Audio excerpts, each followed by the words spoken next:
Good morning and welcome to the Sports Desk live on Comcast Channel 26, also streamed on Facebook. I'm your host, Ed Nunez. Along with our host, Alden Iwani, our very special guest today is New Mexico Highlands assistant coach, legendary Northern New Mexico basketball player, my very good friend and my North-South teammate in 1980, Ernie Padilla. Ernie, welcome to the show. Thank you, Ed. I surely appreciate the opportunity to be able to come and talk a little bit about basketball. And again, I want to thank you and ProView for having me here as a guest today.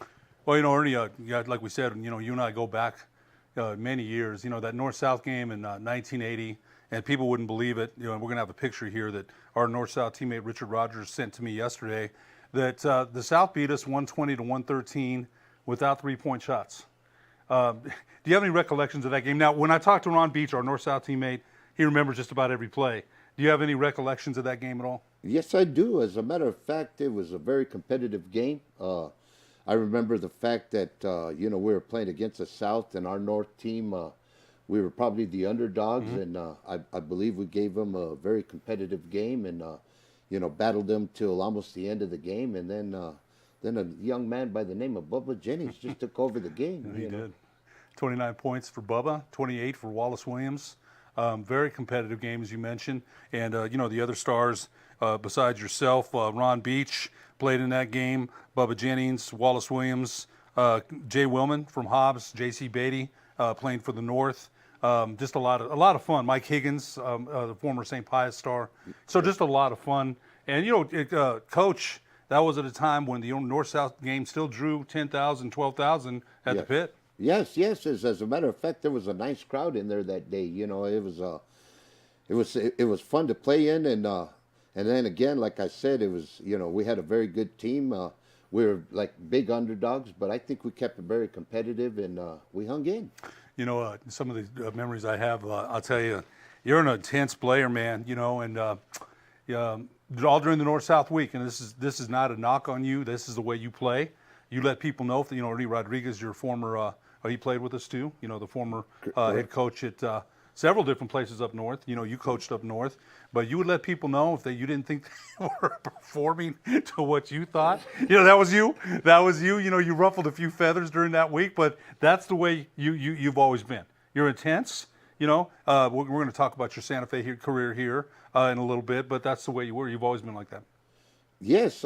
Well, I guess it all started when I was a young kid. I had my Uncle Gil. I don't know if many people know good Gil man. Gonzalez. Very good man.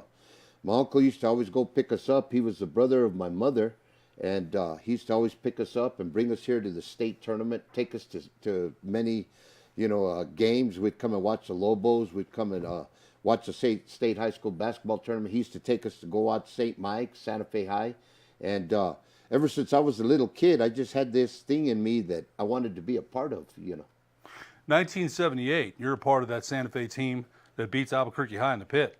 And, the late Ronnie Rodriguez, Robbie Wren, Darrell Walker? Pat Walker. Right. Leonard Ortiz. Dave Bodelson. That game, I still told Coach Romo from Albuquerque High. Right. I remember being in that game, and I still say that Santa Fe had more fans that night. Coach Romo insists no, but I remember when the teams came down the ramp, I looked around like, man, Santa Fe has more fans tonight. That was what I thought. Right. But talk a little bit about that game, Coach.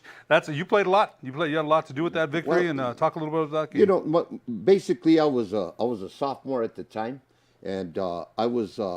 When we first were going through the district and stuff like that, Pat Walker was the starting point guard. We had Steve Nunez. We had a number of guys, and I used to play on the JV and dress out on the varsity, and would practice with the varsity a lot. So I was always used more as the scout team.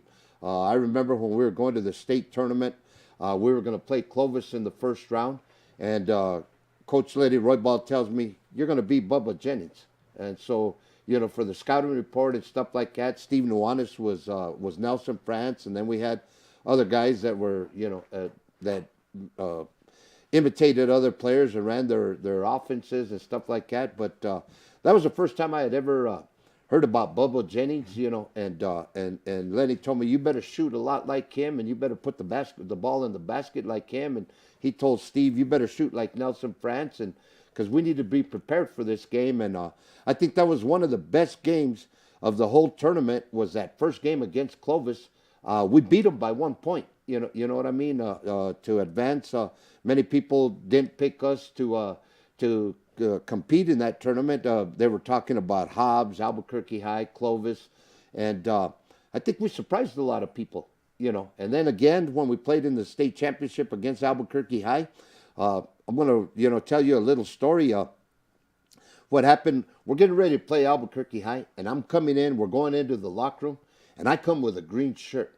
We're playing, I walk into the locker room. Are you serious? I walked into the locker room with a green shirt, and Coach Lenny Roybal says, Ernie, come over here.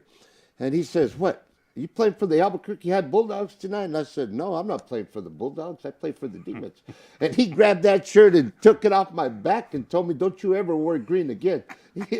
And so since that day forward, I never wore green until I got older, Well, was it a joke? I mean, because you knew you were playing them. No. You just didn't think about it. I just, I just happened to put that green shirt on that day. It was a nice green shirt that and man, he sure was. I don't know if many people know Coach Lenny Roybal.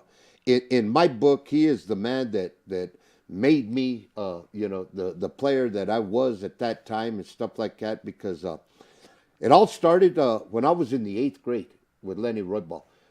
I played in a tournament. We were playing at Young Junior High. Lenny had just gotten the head coaching job at Santa Fe High, and I never remember, I never forget the story that I was supposed to go to St. Mike's because my uncles and everybody went to St. Mike's. My uncle played with the Mighty Midgets, played with Nick Pino. Yeah, Hall of Famer, Nick Pino's. And so I used to go watch St. Mike's a lot, and everybody thought I was going to go to St. Mike's, but I remember when Coach Lenny Roybal came into the locker room after we won the championship. We won the championship at Young Junior High, and he comes up to me and he says, hey, why are you crying? I said, because I didn't win the MVP. I was crying because I thought I had played good, and they had given the MVP to Brian Huffines, who was also another ex-teammate of mine that was a very good player. And old Lenny Roybal came up to me, and he went like this. He says, hey, if you come to Santa Fe High, we're going to win a state championship.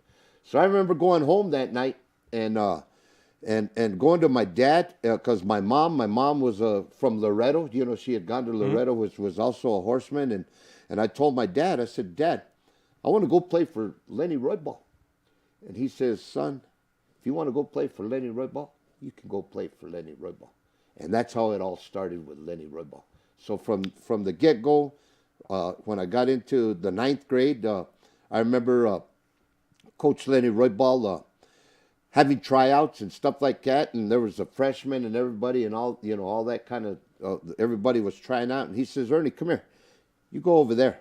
And I meant, like, what do you mean go over there? You're trying out for the junior varsity team. As a 9th grader. As a 9th grader. Which was kind of uncommon then. Yeah. Very common now. Yes.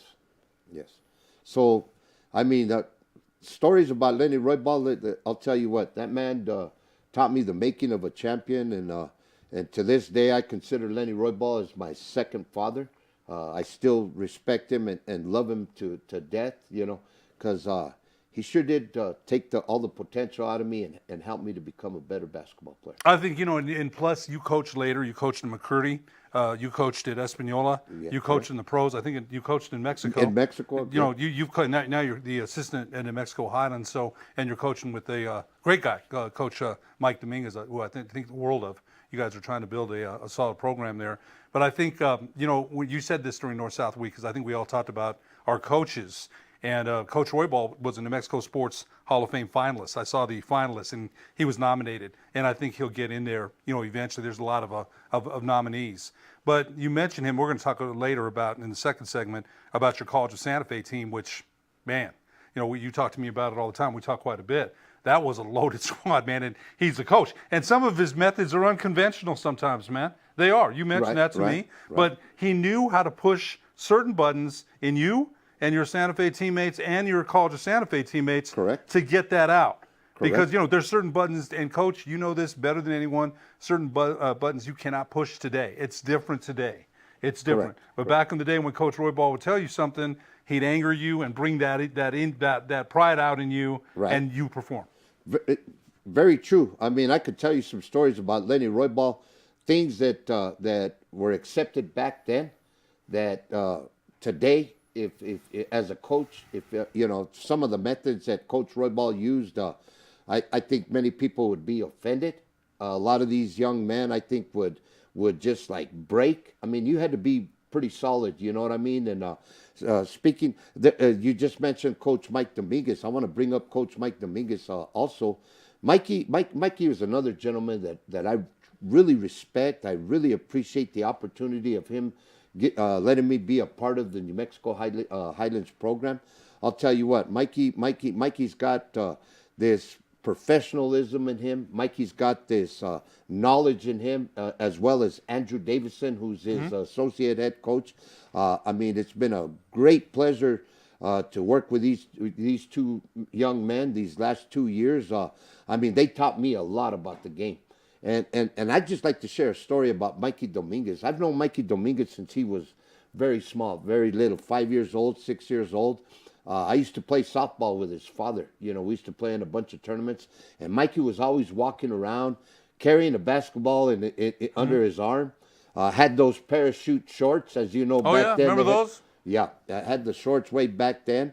And when I left to go to Mexico and stuff like that, I'd come back and I went to the state tournament and saw Mikey perform, which I truly believe to this day is one of the best performances of a young man, a guard, when he played with Capitol. 2004. That came down, hit that jumper from the logo almost at half court, to win the state championship.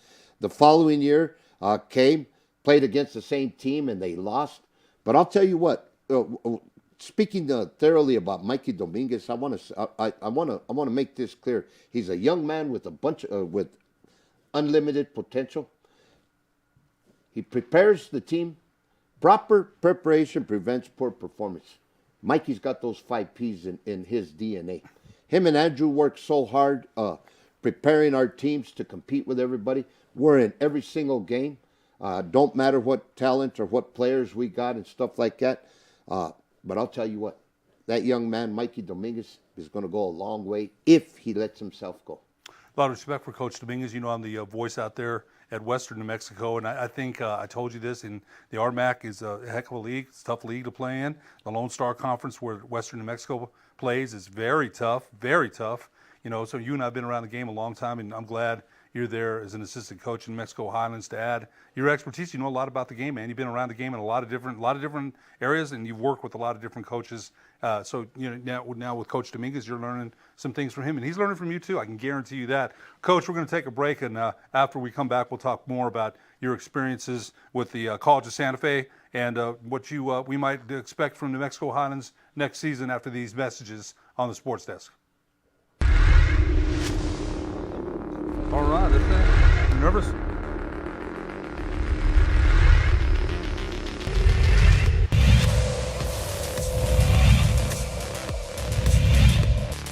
A short break, Coach. It doesn't break high. Cash cuts it, that one. It's popped up towards left field. And that one is gone. J.J. Utash. J.J. Utash says, we're not done.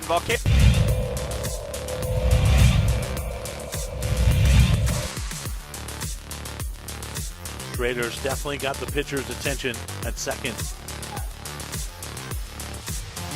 You want to limit that lead for him there. That's hit right back up the box where it came from. It's through. The windmill's on. Here comes Schrader in to score the tying run. It's an RBI single for the big designated hitter, Jose Martinez.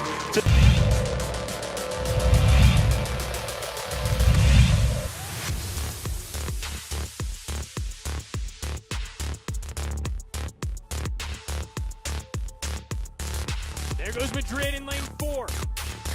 He's got Gomez in lane 3 right behind him.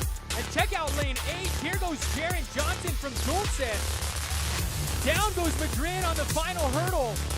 We're going to have to go to the tape. It looks like Johnson.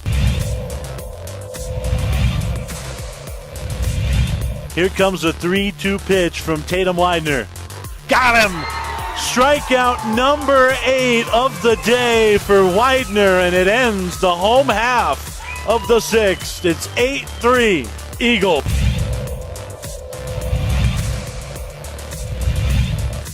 Your fastest qualifiers at 53.3.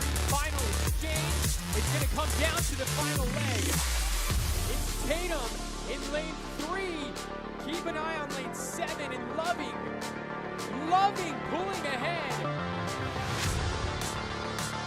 And it looks like Loving.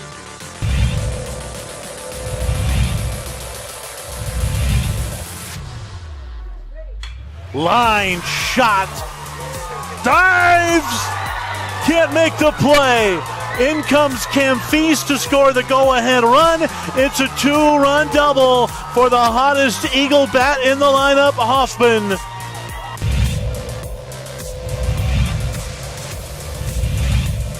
Not a good exchange there for Logan. They dropped the baton.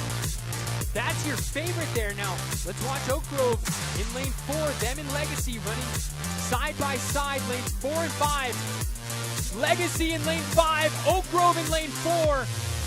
It's Legacy pulling ahead over the last 100 meters. And Legacy Academy are your state champions.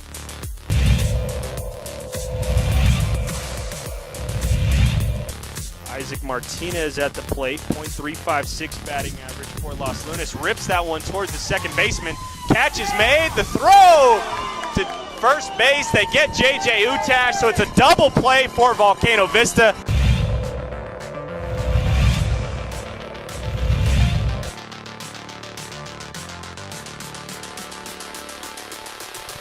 This one could be a battle here between lanes 3, 4, 5, and 6, according to our sheet here, and it is. Oh, that is too close to call.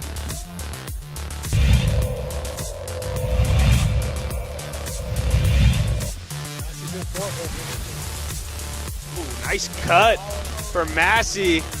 And that is going to be the third home run of the day for Volcano Vista. It's a 2-run bomb for the catcher Noah Massey.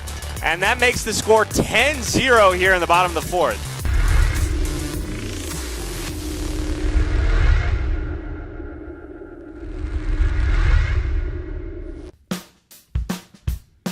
Well, I'm going to the frontier, walking to the cashier, order up a root beer and a number 1. Cover it with green stuff, 1 scoop is not enough. Find a booth is real tough, back by the Duke.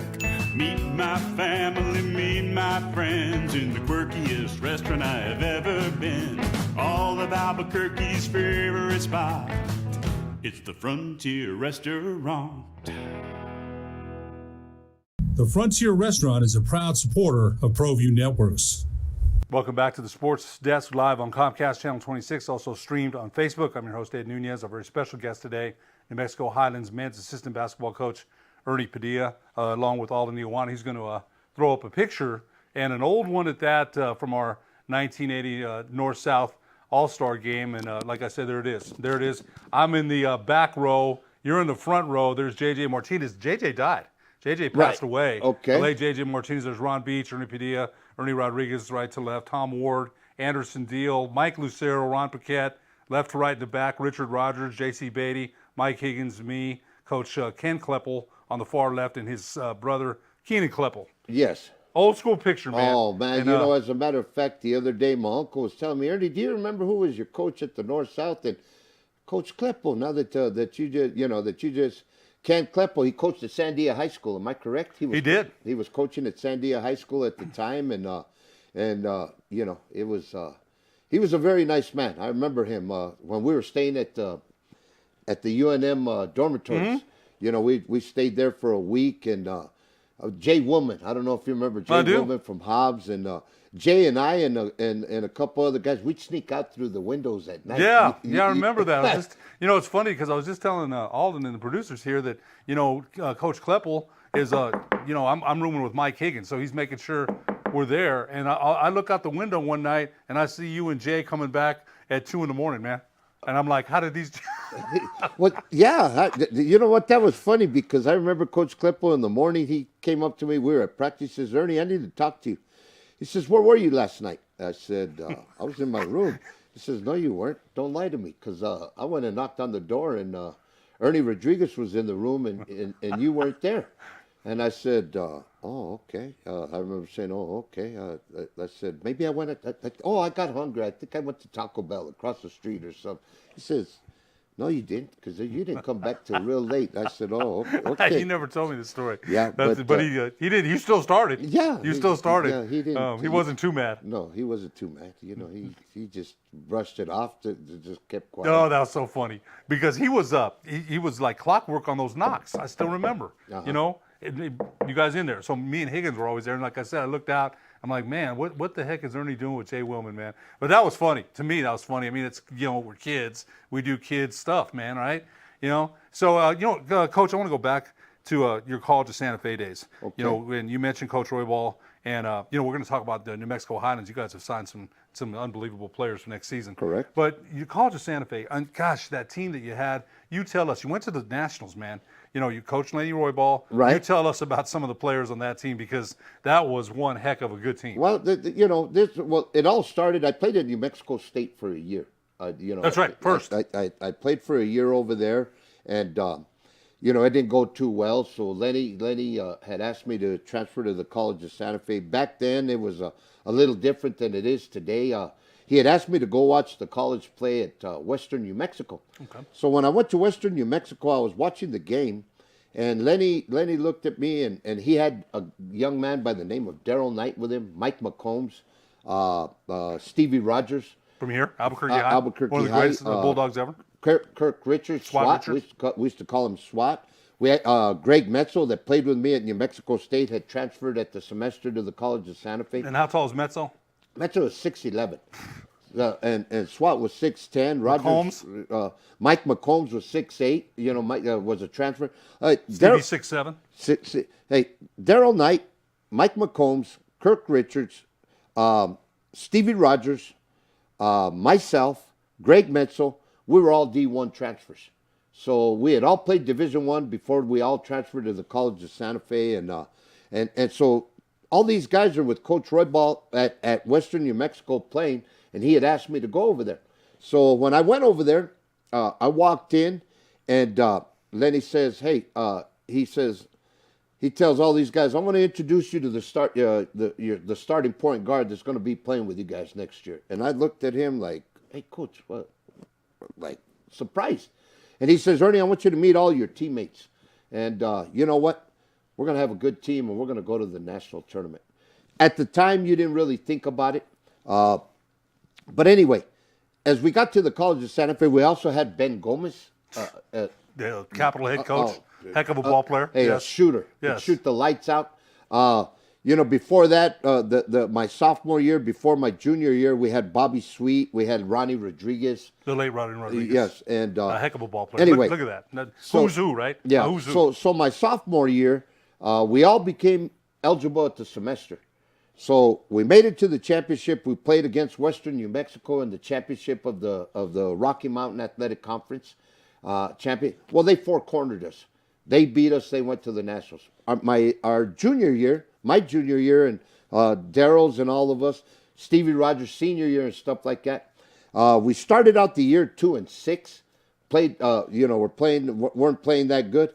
Well, then SWAT, Kirk Richards became eligible. SWAT became eligible at the semester. Well, guess what? We didn't lose another game until the quarterfinals of the national tournament. We won 25 games in a row. We beat Northern Arizona, who was a D1. We beat Cal State Bakersfield, who was a D1. We beat Cal Poly Pomona, which was a D1. San Luis Obispo, they were D1. So we went through a thing that we started beating all these D1 teams, and when we played in our district conference, we swept it. So then we get to the final game of the year. We're playing Grand Canyon. 11 seconds left in the game. We're up by 13 points or something like that, and we're still in the game. Well, I throw an alley-oop to SWAT, and he gets undercut. A young man undercut him, hurts his knee. So boom, we all thought our season that was it. But guess what? We regrouped. SWAT hurt. He didn't get to play. We won the district tournament, qualified for the nationals. Played Western Kentucky, who's they're D1 now. They were ranked fourth in the nation in the first round. We beat them. We played Dallas Baptist in the second round. We beat them. We played Texas Wesley in the third round. We beat them. Then we get to the final 8. We're playing Charleston, South Carolina. Never forget this young man by the name of Steve Yetman. Steve Yetman was a heck of a player. We're winning by 6. We end up losing by 6 points. We turnovers, different things and scenarios that happened in the game.